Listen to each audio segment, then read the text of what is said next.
The Week 14 NFL recap and Monday Night Football bomb edition of the Bottom Line Bombs on the Sports Gambling Podcast Network is brought to you by Underdog. Underdog is hooking up new customers. Play just $5 and get $100 in bonus funds when you sign up with my promo code BOMBS. And now, with that, bring me everyone. What do you mean everyone? Everyone! It's bad luck just seeing a thing like that. I am not a fucking loser! You're a crumb creep. I want to fight you. But you don't have the courage. You're a real crumb bum. Put that on camera. You're a creep. Who is this guy? He's got like every meme ever produced on the internet.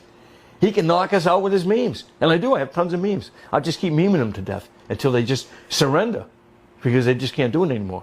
They don't have the memes that I have. He was the best guy around. What about the people he murdered? What murder? I'm Lou Holtz, and you're listening to The Man and the Box and the Bottom Line Bombast. Good luck to you. All I gotta say is go fucking bird! Oh, we apologize for that. Yeah, we apologize. Landon has...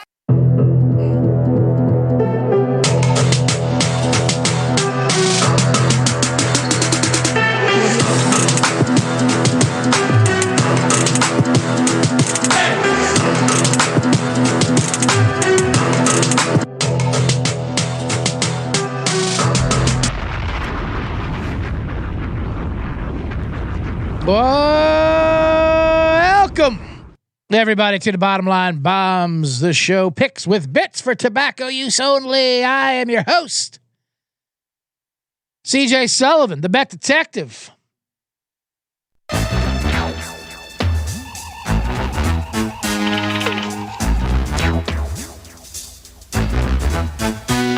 Scumbagger Vance, Laddie Daddy, the Dalai Lama, the man in the box.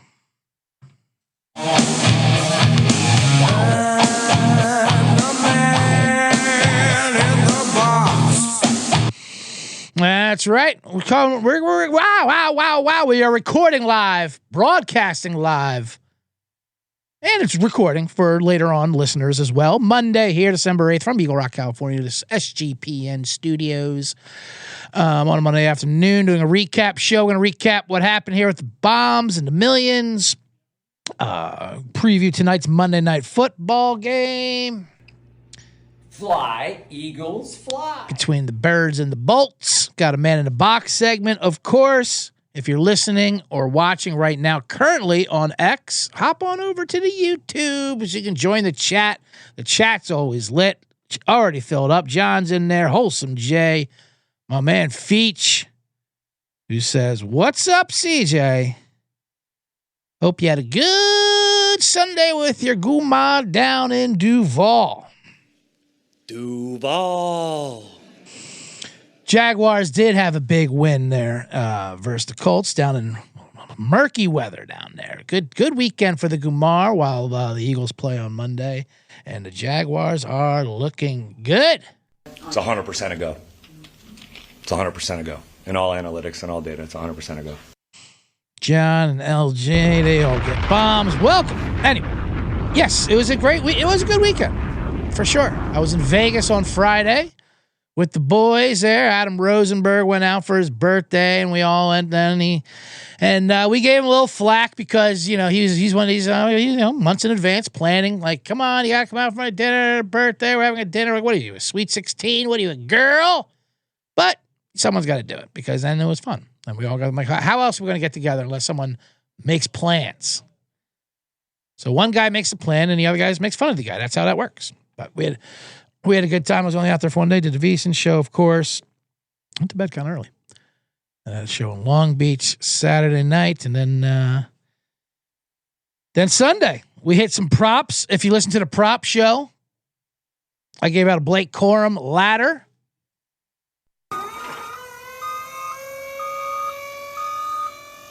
Took that all the way up to the top, 116 yards. Well, Bet Online is the top they offered, and he flew by that for 120 yards for 40-1. Ship it, Blake Corum.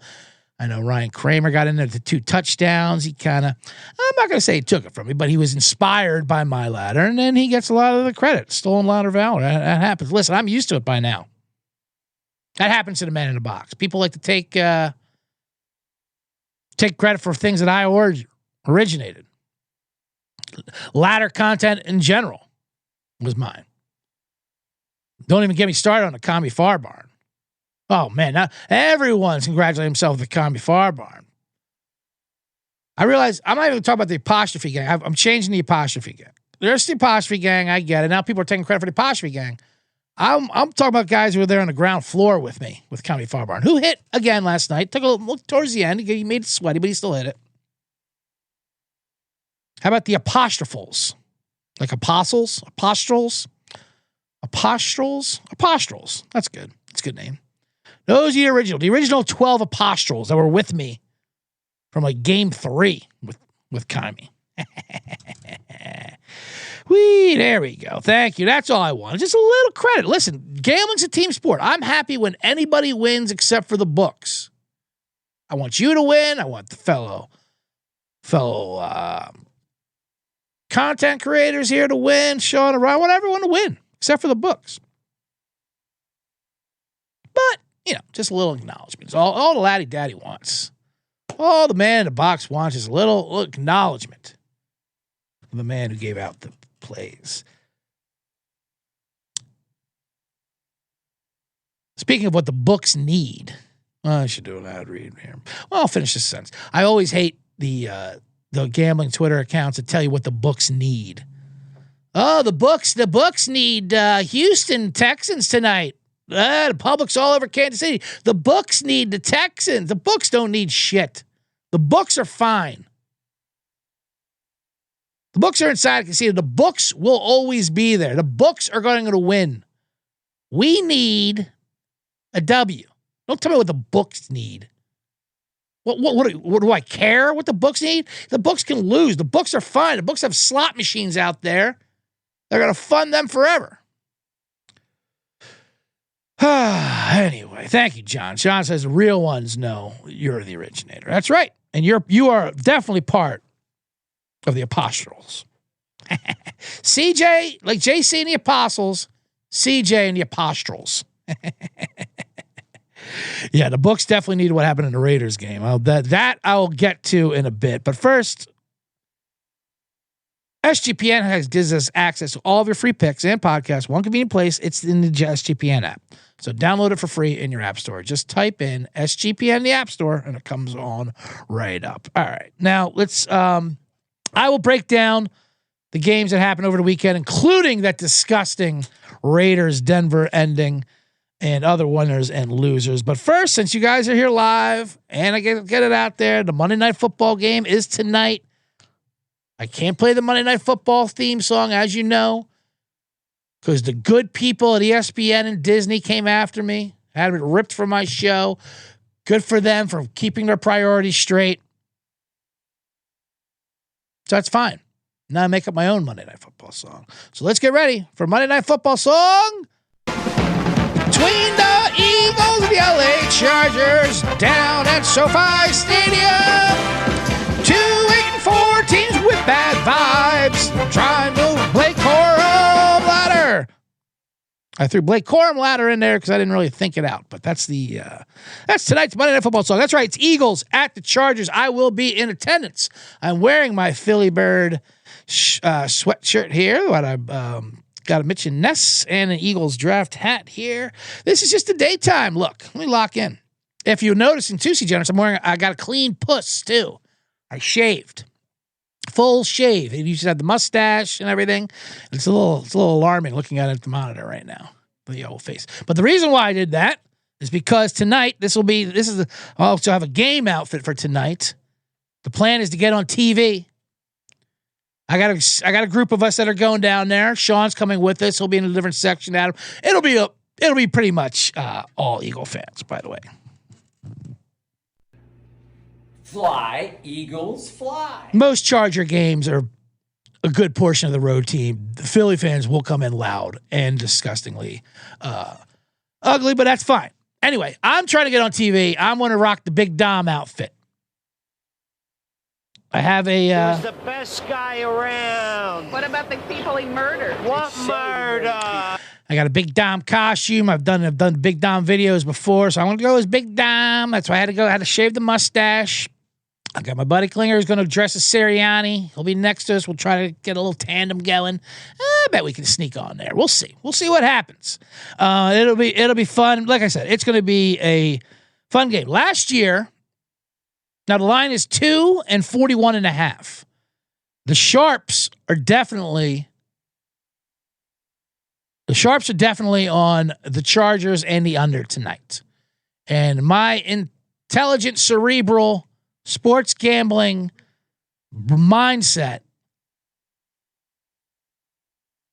agrees with that. If you look at it analytically, consciously, listen, the Eagles' offense is bad. Help does not seem to be on the way. Chargers at home road splits are much better. No Jalen Carter tonight, of course. But I am also going to the game. All I gotta say is go fucking bird! We apologize for that. We apologize. Landon has. Yeah, my fuck you go birds attitude says, well, I'm taking the Eagles and I'm taking the over. We're laying the 2. We're going with the over. Why not? I'll go Joe Public on this one. And I do have some reason behind it, to be honest with you. Besides it's going to be a home game, and it will be. It'll be about 70 to 80% Eagle fans tonight, no doubt. I went last year to the Sunday Night Football game versus the Rams, where Saquon Barkley had like 200 yards and 2 70-yard touchdowns. And it was literally legit one of the most fun experiences I had as an adult at a game. Not best game, but it was just fun. It was like a club atmosphere. The game was great. The Eagles were great. This is not going to be fun. The Eagles team is just not fun. But I do think them coming off a 10-day rest, last time they played, or 9-day rest. The last time they played was Black Friday. Humiliating loss to the Bears after the humiliating embarrassment to the Cowboys. So they've lost 2 in a row. They're coming off. The offense seems broken. Now they have a inflatable bunny for good vibes. What I do actually think is going to happen is Sirianni's going to start calling the plays, at least half of the plays. He's going to take over a lot of the play calling. They didn't announce it. They said he's been meddling around. They've done this before where Sirianni will just start calling plays and they don't tell anyone. Because they're not going to say, yeah, we've ripped Patullo from the play calling. Yeah, we ripped his duties. They don't make announcements like that. You just have to figure it out by lip reading and seeing the play calls. Like, wait a minute, is Patullo's headset even plugged in here? So I do believe the offense should look a little bit different. I believe they've been taking this 9-day mini bye to adjust it. Sirianni's going to have his fingerprints all over this offense. So we're going Big Dom. We're going Birds. We're going over 41.5. I might even look at some alt lines, just to be honest with you. Yeah, they like to lie to us. As far as props, I like both quarterbacks to go over their props. I like Justin Herbert over 214.5 yards. I like Jalen Hurts over 193.5 yards. Now, Justin Herbert, of course, has a broken hand, which probably not good, but it's his non-throwing hand. There was debate whether he was going to play, but I don't know why there would be debate. He played with it last week when he broke it.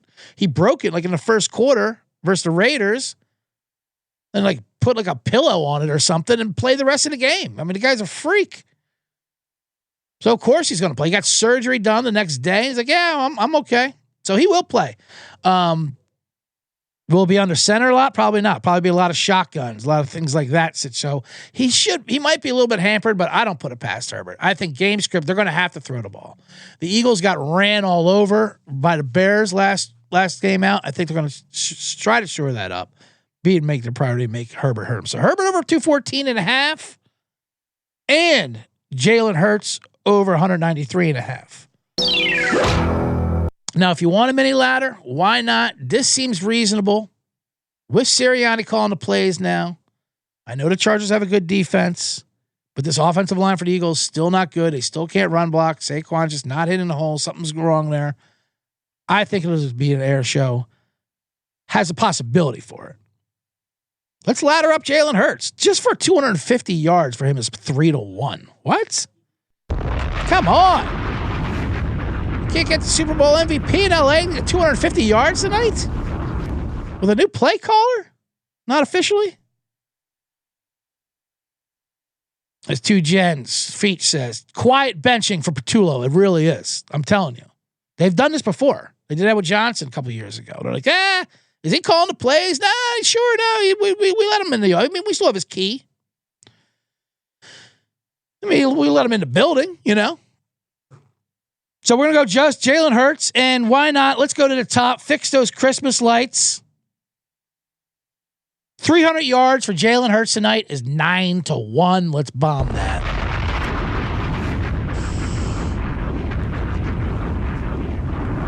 Gotta love that. 9-1 for Jalen Hurts, 300 yards. Very reasonable. First touchdowns, if you want to throw a look in that, I'll dabble in Kramer's category there. I know Kramer's the king of the first touchdowns. I like playing one aside, keep it fun.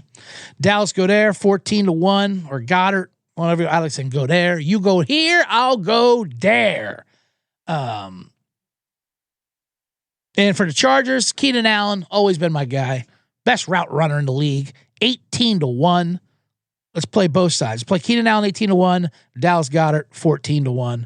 Jalen Hurts ladder up to 300 yards passing. You can play as many rungs you want. But 193, 214 for Herbert. And of course, Eagles -2 over 41.5. That'll be the Monday Night Football Bombs. All I gotta say is go fucking bird. Oh, we apologize for that. We apologize. Landon has. And that's a recap of Monday Night Football at SoFi Stadium. I'm going dressed as Big Dom, and I'm getting on TV. He's a murderer. He's the best guy around. What about the people he murdered? What murder? All right, that's it for that. Now let me do a couple ad reads here. We have a new sponsor. Look at this. I just got the graphic up there for this. Kalshi. Everyone's talking about this Kalshi. What the hell is it? We just partnered up with Kalshi. It's a real money prediction market legal in all 50 states. That's what it is. You can trade tons of markets in sports, including NFL, college, football, basketball, NBA, NHL, more. You can even trade props like first touchdowns, like I just said. Besides sports, I got other stuff like politics, entertainment, hell, even the weather. You can't put hell in an ad read and then get mad at me for saying S word. Although I think you can curse now, no matter what you do. All I'm saying is Kalshi, you can trade anything. New Kalshi customers get $20 when they use promo code SGPN. That's Kalshi, Kalshi. Promo code SGPN. Everyone's talking about Kalshi. Also, Underdog. We have, of course, always got an Underdog ad read. Everyone's always talking about Underdog. It's your home for pickometries where you can win up to 5,000X. A pickometry I like, I just told you. Herbert, higher than 214.5 yards. Hurts, higher than 193.5 yards. Bomb that one. Underdog's got a brand new offer for customers. Play just $5. Get $100 in bonus funds when you use my promo code BOMBS. All right. Now let's get back to business here. And the old, no, it's my bookie. Wrong one. There we go. Now we're off that. And here we are with the clean puss. Here go birds. All right. Let's get into the recap portion of the show. Thank you, everybody. Bill Cruz joins the chat, says, what is the over-under that I get on camera? I don't know. It's going to be a lot of, you guys have to keep an eye out. I'm going for it. We're going to Big Dom. I'm going to have Sirianni next to me. And a man named Jeff Klinger. We're going to have people with wing costumes. It's tough what they look for to get people on camera. Not going to go sign. Last year at the Eagles-Rams game, there was a baby with a bird, Eagles legs on, and they kept holding it up like Lion King. The place went crazy. They like sparkling lights a lot, obviously. Different varieties. They don't want a guy who just looks like a... We'll see. I think I'm getting on. I have a good feeling we're getting on. Anyway. All right. Circa Millions, a $20 into 20 million campaign, which is winding down.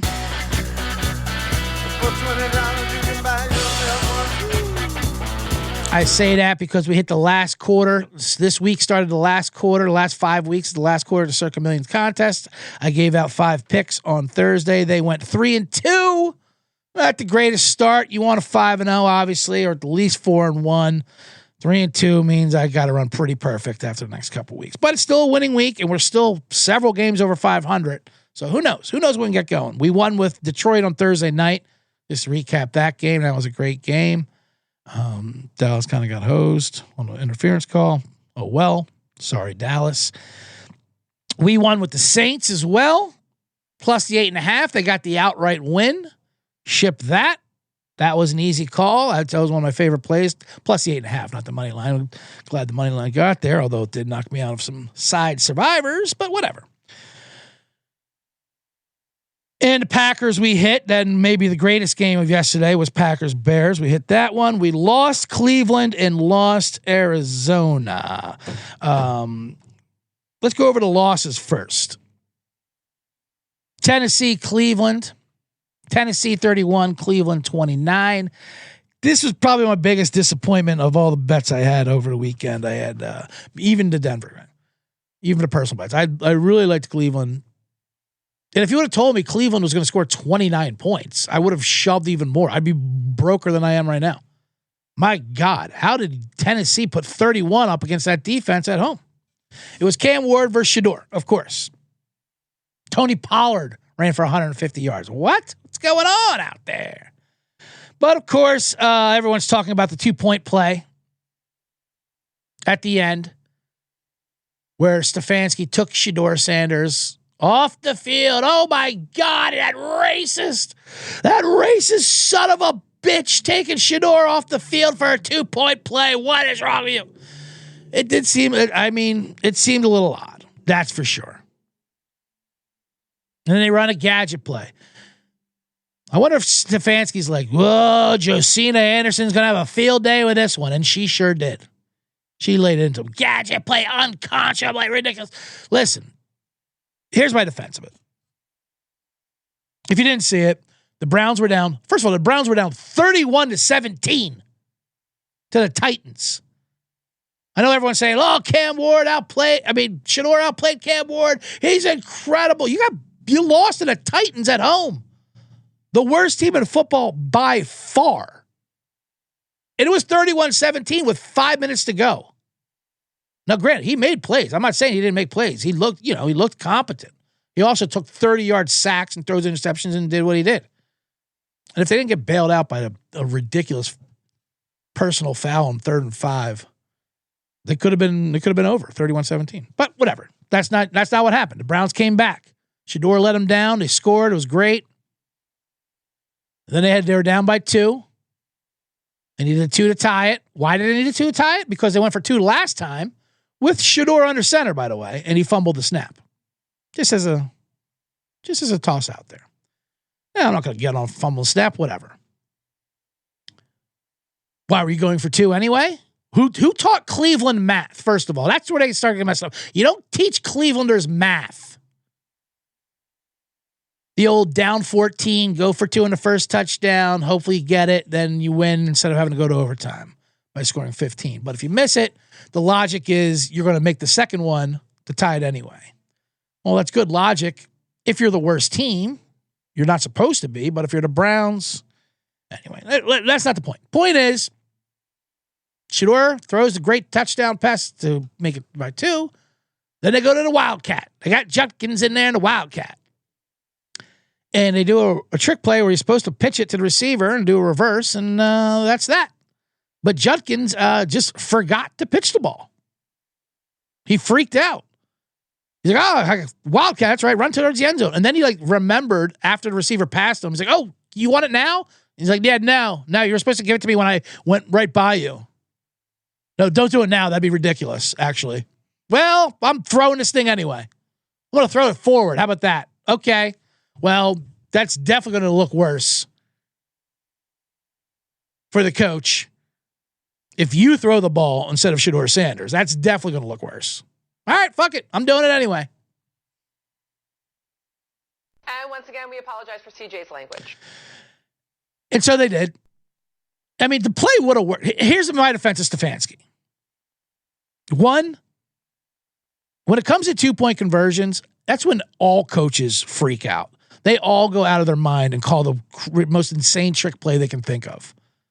Started with Andy Reid years ago. Now every single coach, like, this is when they go in their bag. This is their time to shine. The 2-point plays, they have special lists of 2-point plays. That's what they love doing. They don't like doing a basic thing. So I think every coach needs to chill out with the 2-point conversion trick plays, myself.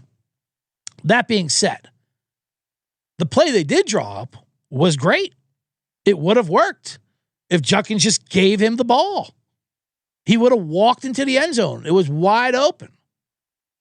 But that's not what happened. So now everyone's like, Stefanski is this racist piece of shit. Everyone hates you. Which is just hilarious. And I already told you, I try not to get into any Shador discourse either way. It's like Angel Reese. Shador is the Angel Reese of the NFL. Where if you're for him or against him, you're going to get attacked by the other side. And there's no middle ground. It's either black power or you are a MAGA racist. Cultural gap. Yeah, it is. Big time. There's no gray, if you know what I mean, except for the weather in Cleveland. So, listen, Shador is fine. Is it their job to give him experience in these plays like Josina's Anderson? I don't know. I think they're just trying to win the game. Trying to tie the game, and they call the play to do it. That being said, I mean, obviously the easiest thing to do was just kept him in there and just run a damn play. If he got it, he got it. If not, he didn't. But there's just no talking to them. And then you can look at his stats. He threw for he had 390 and touchdowns. You could cherry pick those stats. I mean, game script had a lot to do. A lot of it was coming back from the end and, screen plays for 60 yards either way. Listen, I'm not bashing him. He played fine. You also played against Tennessee. That's the other thing, too. He outplayed the number 1 pick of Cam Ward. Well, first of all, Cam Ward was going against the Browns defense. And when he had the Titans offense around him. Shador was going against the Titans defense with, I'm not saying the Browns offense is better than Tennessee's, but whatever. It is what it is. It's just an insane, there's just no chill when it comes to talking about Shador. It's crazy. The fact that it's probably the top story on ESPN today. A 3-10 team versus a fucking 4-2-9 team. That was the Titans' only legitimate win all year. They had one win before, and it was that fluke show versus Arizona. This was an actual game they won, and they did. They came to play. I will say this. Feach says, Shador fans are the Swifties of sports. I mean, you have the CU Annies.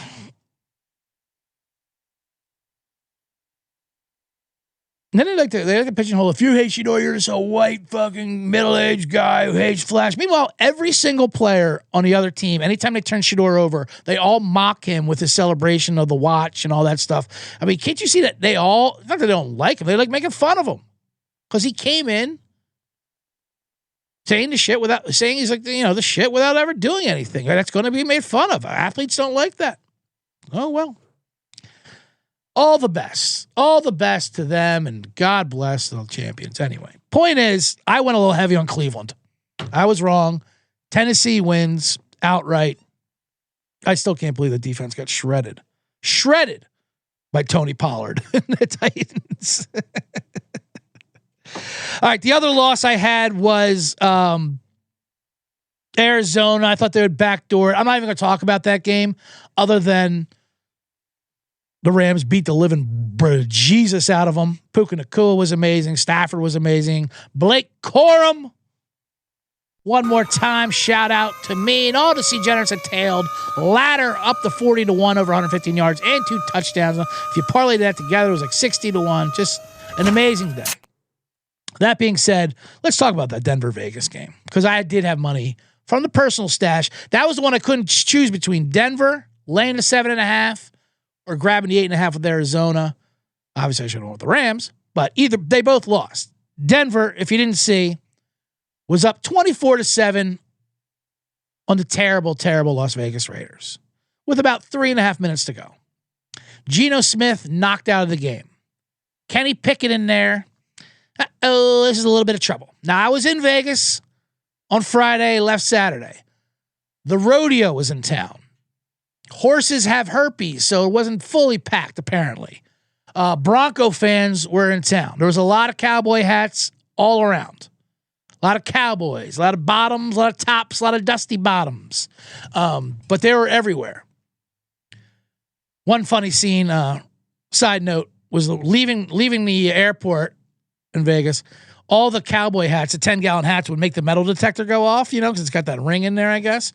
So the security ladies literally having to check every single cowboy hat on the side while all these Wrangler jean guys are waiting. Come on, give me my hat back. Anyway, plenty of cowboys, all kinds of cowboys, tall cowboys, short cowboys, fat cowboys, black cowboys, Jewish cowboys. All the cowboys were in Vegas this weekend. Cut to the game, a lot of cowboys in the stadium, including Bronco fans, which I think was a part of why Pete Carroll just did what he did. And the Pete Carroll, if you didn't see, it was one of the grossest backdoor, disgusting covers you'll ever see. The line was 7.5. Like I said, it was 24-7, 3.5 minutes ago. Pickett leads them down to score. 21, it's 24-14. 2 minutes to go. All right, no big deal. Somehow they get the ball back. There's little time left. Couple, 20, 30 seconds. Pickett's trying to drive him down. Okay, all right, fair enough. You're trying to drive him down. You're not going to win, but theoretically, mathematically, you have a chance, so whatever. They're out of timeouts. It's 10 seconds ago. Completion downfield at the 30-yard line. Clock's going to tick 0. And all of a sudden, the ref stops the clock, says delay a game because the one defender fell on the receiver too much and kept his weight on him, which very debatable. But he kind of did jump on late. So they stopped the clock with 4 seconds to go. The Raiders are down 10 with 4 seconds to go. Clock stopped. Pete Carroll calls for a field goal. Goddamn son of a bitch! A walk-off field goal to lose by 7 and cover the spread. What? That's not the answer. Yeah. He's a hoe, and I want that known. Yeah, that's right. Pete Carroll. He's a hoe, and I want that known. Insane to cover the spread. But why do I think he did it? Because he looked around the crowd, saw the Bronco fans dancing and laughing, and said, you know what? Fuck you, Denver Bronco fans. So I kind of respect that part of Pete Carroll. Fuck these Bronco fans, and I'm going to ruin their flight home. They all have money on Denver because no one had the Raiders. You'd be a moron to bet on the Raiders. They were awful. And he wanted to ruin some Bronco fans and Cowboys. So I don't mind that. I don't mind pettiness. But it was definitely cruel to everyone else. David Portnoy had a viral video, Mr. Barstool guy who, I guess he had $250,000 on Denver. He had a video, he did a self video yelling about the bad beat and saying he wanted Pete Carroll murdered and he'd punch him in the face and all these terrible things. And he got some flack for it, which understandable. Listen, if you know me, C-Generates, I'm not a David Portnoy fan, nor do I ever really rally to his defense. I'll just say I understand where he was coming from. I did not have $250,000 on Denver, but I understand where he's coming from. Today he's like, yeah, I didn't really mean murder. I just meant metaphorically. I was just angry, which I get. And we've all been there with bets. I've said worse things. I wouldn't post it to millions of followers. That's where he can't do that. You can't post that to millions of followers because he is the definition of the new gambler mentality where people are like, fuck you, you piece of shit, you ruined my parlay. Listen, it was a bad beat for sure, but you can't put that to millions of followers. At the same time, privately, yes, I've wished many a death upon players, coaches, referees. Artie Lang, the great Artie Lang, once has a joke about the N-word, Where he said, have you ever said the N-word or something? I think he says, if you've never said the N-word before, that means you've never bet on an NBA game before. Pretty funny. It ain't gonna work, buddy. It's a good joke. But that's my point. You can't post that shit. But at the same time, Portnoy, I'll give him a pass for that. I get what you're feeling. That was a horrible. It's just an insane. It was diabolical. But I'll give Carroll credit. If he knows.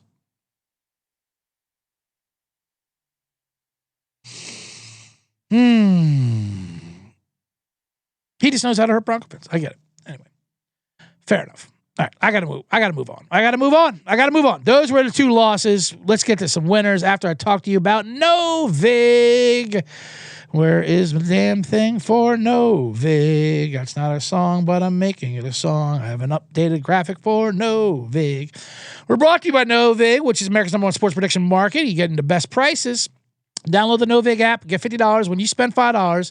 If you use our promo code SGPN, get on the action with the Novig promo code SGPN. We're also brought to you. That sounded high pitched there, didn't it? They're also brought to you by Rhythm. Rhythm's gonna bet you. Rhythm's gonna bet you. Rhythm's gonna bet you. With props. That's right. Rhythm has crushed the NFL this season, especially on props. Really good at identifying when to fade players and take those unders. College basketball is up and running with 300 schools. Pairs nicely with those daily TCE shows, you know, with Mac, Colby, Noah, every game you're prepared for. Super easy to sign up, run predictions off the house model, make your own play with sliders. So many sports and holidays. Makes the elite prediction game so I can focus on other sports. Use promo code SGPN25 when you download the Rhythm app for 25% off your first month. Download Rhythm and use promo code SGPN25. Let me pull up something they like in tonight's game. Let's see what the AI models have to say about the Eagles-Chargers game. Let's see. They do like the Eagles, but that's not what we want. We want some props. They recommend. Come on. Okay. They like Jahan Dotson over 7.5 receiving yards. They also like Quentin Johnson for the Chargers over 33.5 receiving yards. I don't mind both of those. I like little small numbers, it doesn't take much to get there. So anyway, download Rhythm. Get your models in. Make your models like weird science.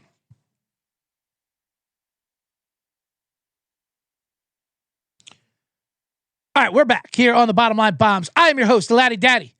Scumbagger Vance, CJ Sullivan, the man in the box.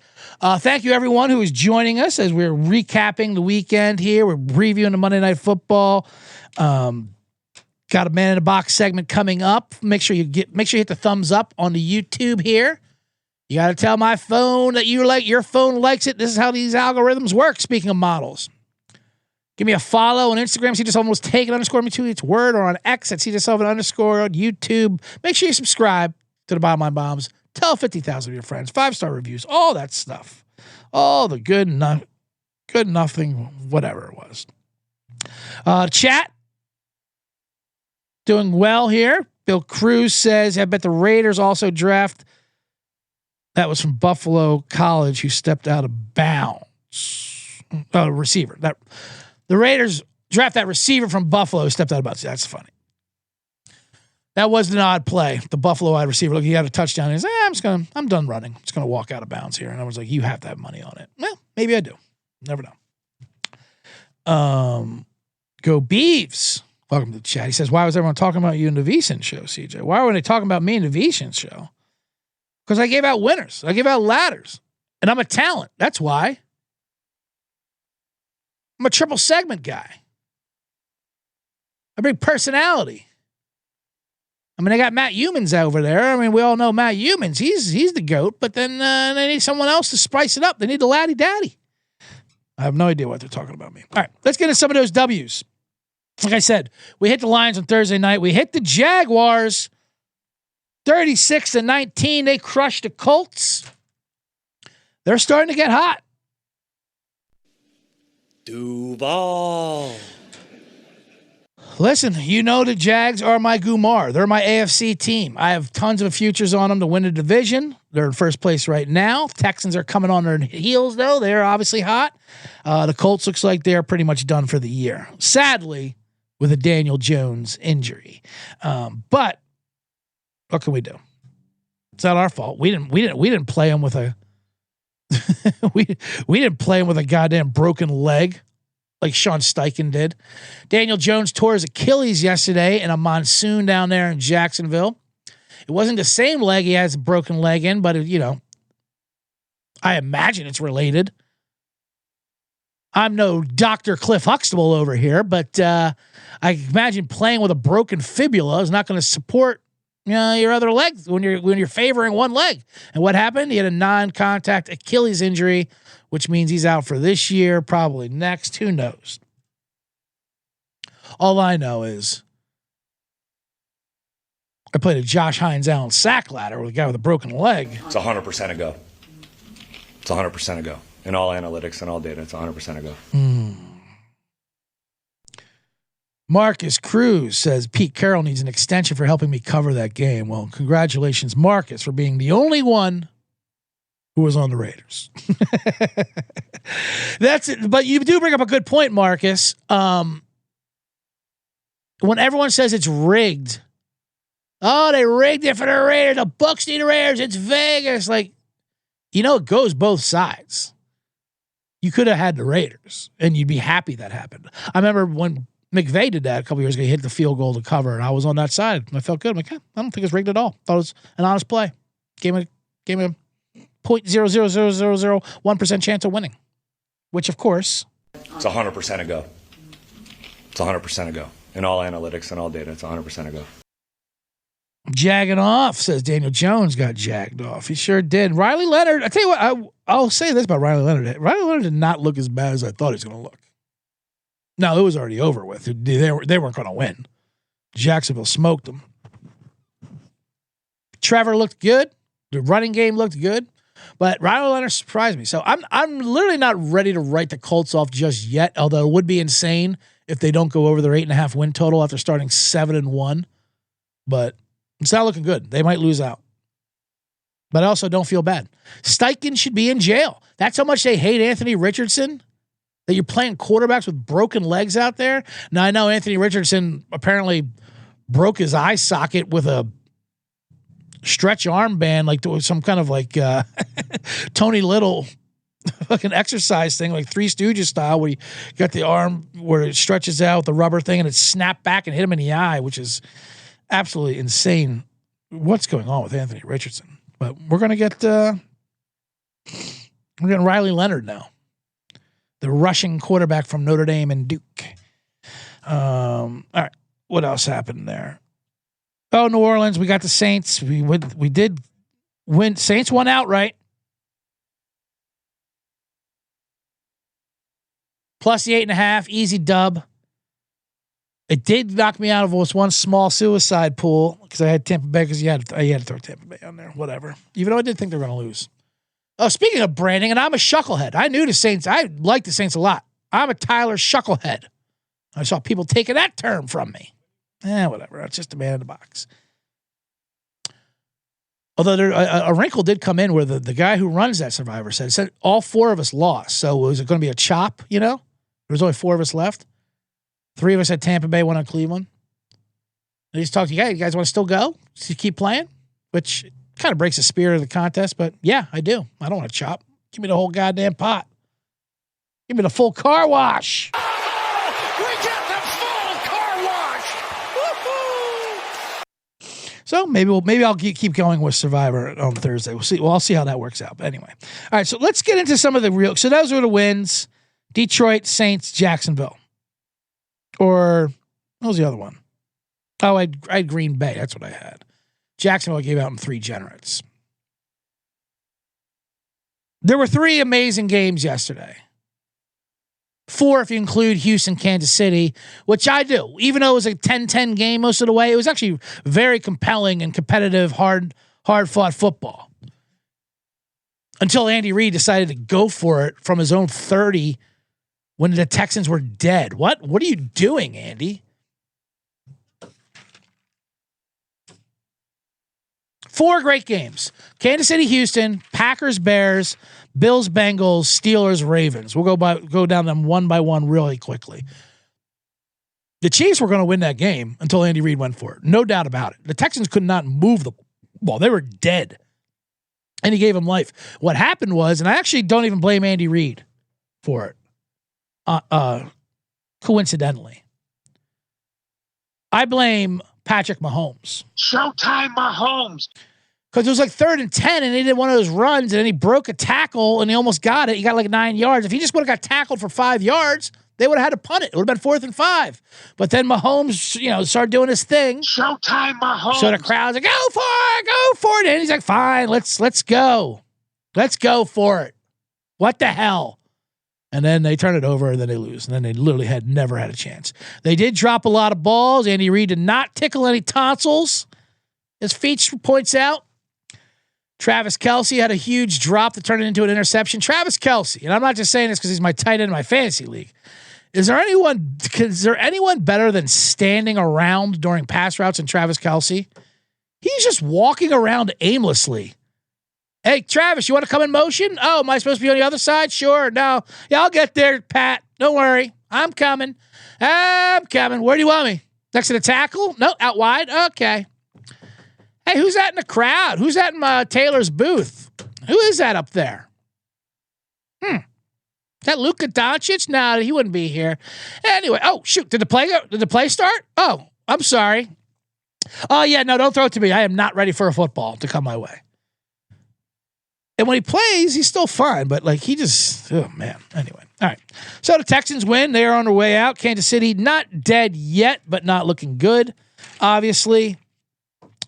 Offensive line was down. Texans defense fantastic. But yeah, Andy Reid just gave him away with that. I mean, who knows how it would have worked out, but just a bizarre call. The Packers did beat the Bears 28-21 in a great game, maybe the greatest game of yesterday, because that was like a real football game. Packers-Bears, great rivalry. The Bears, I've been discrediting them all year. I have to admit, they are getting better as the season goes along. I have to get that image out of them for those first middle of the season when they was luck boxing their way to victory after victory, when they were being outscored in a terrible EPA. They run the ball very well. The defense is still bad, but they played hard. Even Caleb was not great yesterday, but he did make some plays where you're like, oh, wow, yeah, okay. I can see why he's picked number 1 overall. He makes some great plays. He's still not good yet, though. He's inaccurate, and he doesn't give you enough for – he makes weird conservative decisions, which you wouldn't expect from a guy like Caleb Williams. That being said, moral loss. They played back 13 days, whatever. Good game. Glad the Packers covered because I needed that. I do like the national media, like Caleb Williams is a star. They got their guy. People just literally just watching them for the first time. Whatever. Anyway, congratulations, LaFleur and Ben Johnson with a half handshake. The chat wants to go, did he talk about the game tonight? Yet. I did. Top half of the show. Bill Cruz, but yes, half of the bets are on his costume. All right, let's talk about the other 2 games. The 2 great games. Buffalo, Cincinnati, 39-34 in the snow. This game was awesome. The Bengals, I mean, does anyone love more than losing games after scoring like 35 points in the Cincinnati Bengals? How do they do it? How do they have these amazing games where they put up 35, they're wildly entertaining, and then they lose? They almost lost by 2 touchdowns somehow. It was insane. Joe Burrow threw 2 deflected interceptions in a row. One was a pick 6 screen, 70 yards. Yeah, I mean, it was crazy. But it was a fun game. It was in the snow. Bengals wearing all white. Joe Burrow looked incredible. Josh Allen was amazing. Can we get the college football committee to get down to the NFL and just put the Bengals in the playoffs? The Bengals are not making the playoffs, but we need them in there. Come on. They're so fun. T. Higgins is playing with a concussion out there. 2 touchdowns. It was nonstop. It was nonstop points. Everyone was amazing. How is Joe Burrow and his Bengals team not going to be in the playoffs? I don't care what their record is. Vault them. Use that math, whatever that dumb math the college football committee uses. So yeah, they passed the eyeball test. They had a gutsy call. Put the Bengals in the playoffs. Anyway, won't happen. And then, of course, the Steelers-Ravens. Big win by the Steelers. Aaron Rodgers actually played well. Good for you, Aaron Rodgers.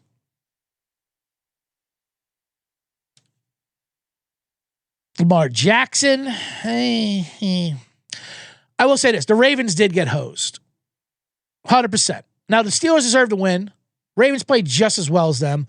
They got hosed on two big calls. One, Steelers were going on for a field goal. They make it. They called 15-yard penalty on Baltimore for hitting the long snap or whatever that rule is. And then they showed a replay, and they didn't. They did exactly what you're supposed to do. You hit the guard first, go through the A-gap, then you're going to make some contact. And that's what they both did. So much so where the TV refs come in, Dean Blandino or whatever the fuck it is. No, Blandino, you're killing us up there. Mike Pereira, whoever these guys were on the TV eating the catering. That should have been a penalty. Great. What can we do about it? Nothing, because the calls are terrible. And that's the way it's been all year. And they changed the game. You just have to get used to it. Yeah. No, they keep teams from making the playoffs just with their calls. So anyway, that's the system we have. Well, can we do replay assistance and change it? Yeah, technically we could, but we're not going to. So anyway, touchdown Steelers. So they got a first down and the Steelers scored immediately. So that's 4 points they were given right there. Yeah, it's ain't given. I mean, Baltimore did allow the touchdown. It's not like that was a foul, but it was definitely morally demoralizing. Anyway, Ravens come all the way back. They played well in the second half. Lamar looked a little better than he has been. He's running the ball well. They're down 5 or whatever it is. Yeah, 27-22. He hits Isaiah Likely for a touchdown. Isaiah Likely, the king of touchdowns that don't count. It looked like he hit him. He caught the ball. 1, 2, goes for the third hand. Then the defender hits the ball out of his hands. He's sticking it out forward. Referees called a touchdown.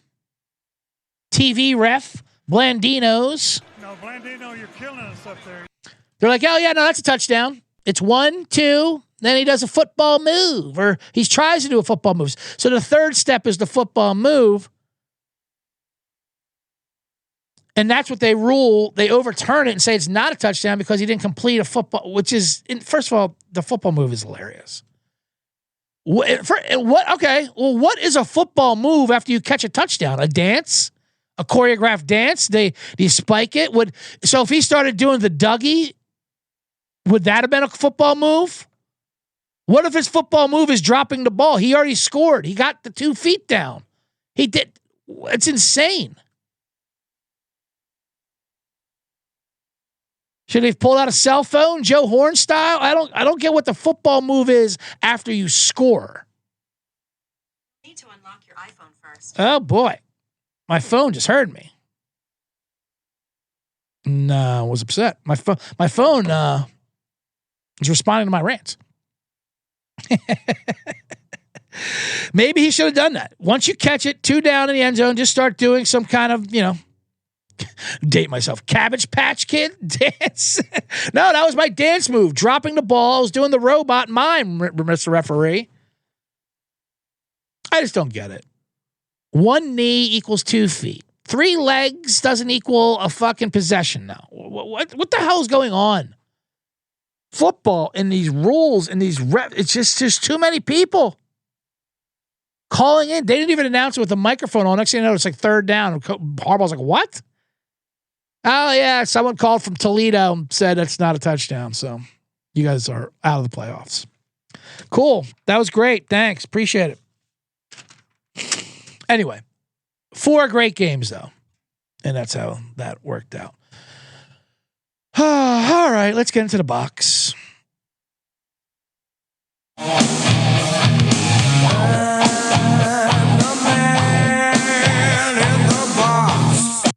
That's right. Marquis says, the Bengals show zero heart on both sides of the ball. They don't even get mad when there's a mistake. Fire Zach Taylor. Listen, I'm not going to argue on that.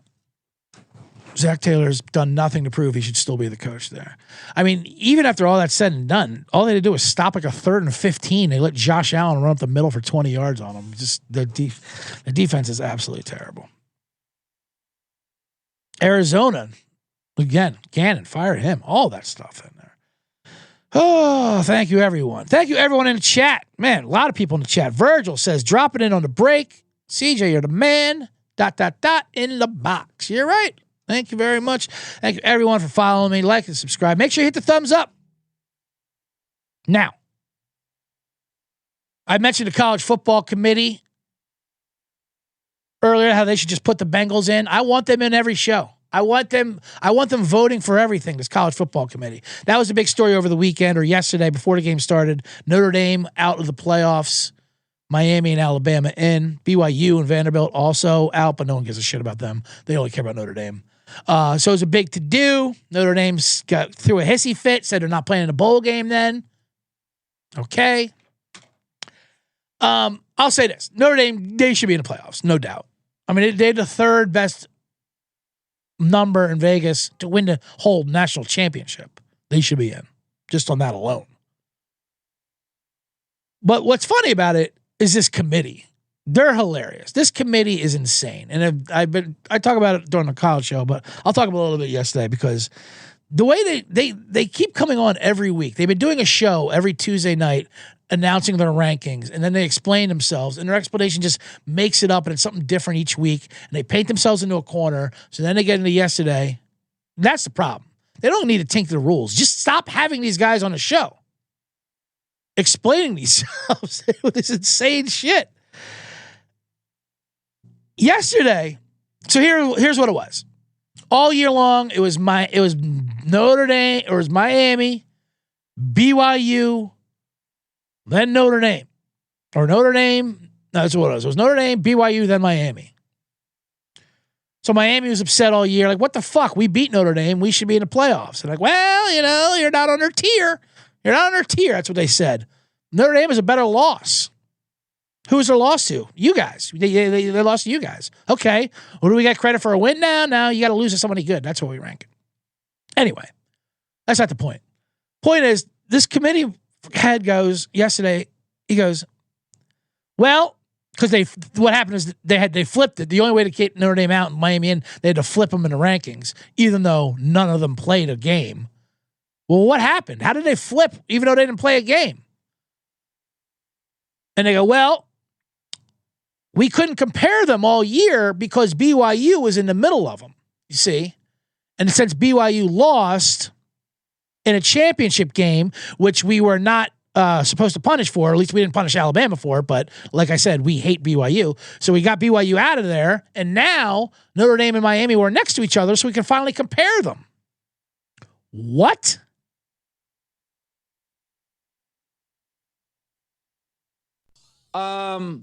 That's not the answer. No. First of all, you've been flipping them all year. That's your first lie. And I don't even care about that. That's not even the craziest thing about what he said.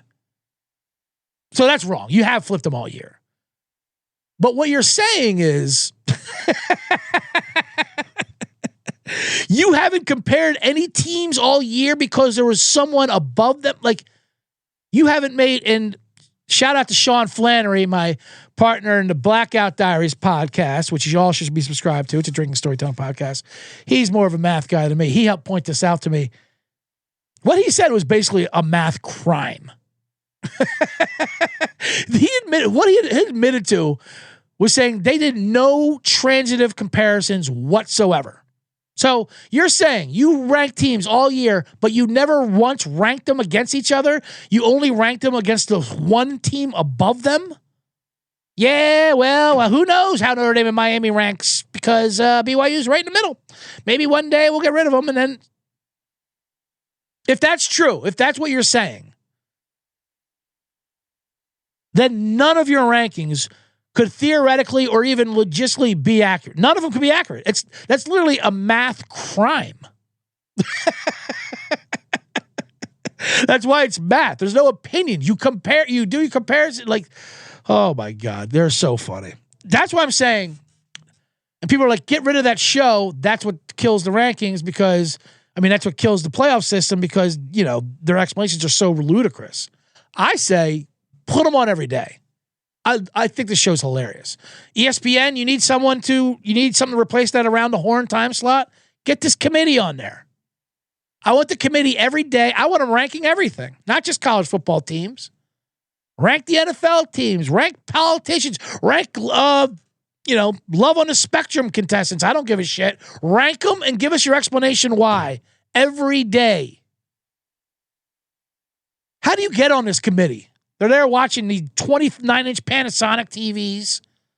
Not one of them watches games or knows anything about any kind of quantum numbers. It's just so funny. God bless them all. It's so absurd. Just say, listen, we're making it up. We're controlled by money. And now Notre Dame said, well, we're not doing a bowl game. Not if ESPN's going to make money out of it. I don't know what to feel about that. I do like saying screw ESPN. They are the worst. I like Notre Dame screwing them over, but also Notre Dame, shut up. Play a game. I want to watch a game and I want to bet on it. I want you and BYU in the Pop-Tart Bowl. I do. The bowls are dying. They're meaningless. Yeah, we know. We don't care. They're all meaningless. That's why we put money on it. God damn it. Now get your ass down to wherever the Pop-Tart Bowl is, Boca Raton, whatever, and play BYU in the Snub Bowl. You guys both got snubbed. Let's go. Anyway. And then just when you think they are the worst committee of all time, the Baseball Hall of Fame committee comes out, and says, hold my Samarillo, if you will. Hold my Rob Roy.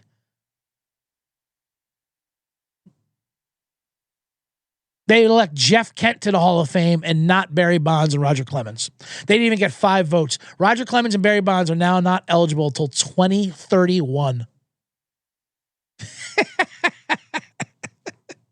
And Jeff Kent gets in by himself. God bless Jeff Kent. That's what the Baseball Hall of Fame is now. Because of the steroid use, they're only putting in mediocre players that we know didn't do steroids. Harold Baines, Jeff Kent, this is dull players. Well, we know you didn't juice, so get in there. Good Lord. What was I going to talk about? That was it. We're already going long, and I got a Monday. I got to get down to SoFi. You know that with the traffic. I was going to talk about Quentin Tarantino, talking shit about that actor, Paul Dano. Maybe I'll save that. People are mad about that on Twitter. Like, don't you know he's on coke? He's always on coke. That's what happens when you do coke. You run your mouth and you don't care what you say. All right. I'm going to wrap up the show. Tarantino? He's a hoe, and I want that known. Thank out to the chat. Virgil says he'll be in Orlando. You might hit that Pop-Tart Bowl or the Cheez-It Bowl. Sounds good. Everyone wants to do it. A lot of fun bowl names. The sanctity. I do like when people talk about the sanctity of college football and the bowl games and shit. Okay, what? The Charles Schwab Investment Bowl? That the sanctity of that? My goodness. All right. All right, that's going to do it for today's show. Thank you, everyone. The chat, you guys know what you guys did. You guys fly, Eagles. Were amazing. Thank you for the show. I'll be on the Wednesday College Show. Do the prop show Thursday, of course. Another Bottom Line Bombs Thursday. Giving out more picks and survivors tonight. Go Birds.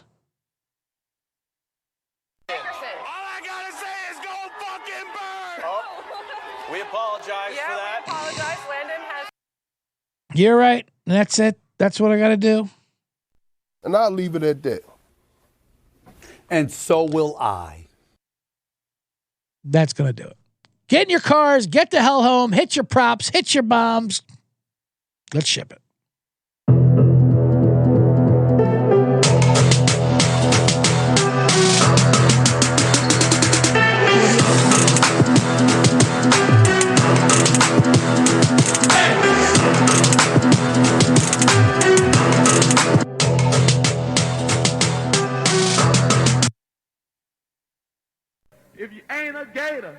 must be gator bait.